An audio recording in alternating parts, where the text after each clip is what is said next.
جنت واجب دا وظیفه جنت واجبولو وظیفه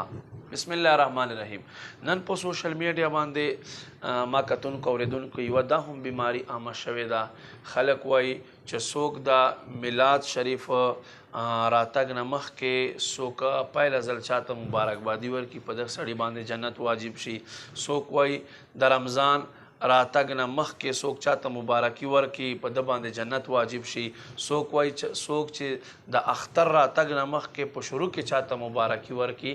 نو ده باندې اختر واجب شي آیا دا خبره څنګه دی یاد وساتئ په اسلام کې د دې ایس ثبوت نشته دی او داسې حرکاتو نه ځان ساتل پکار دی ها ثواب به درته میلاو شي ثواب به ته میلاویږي خو جنت واجبیږي د دې څه ثبوت او سند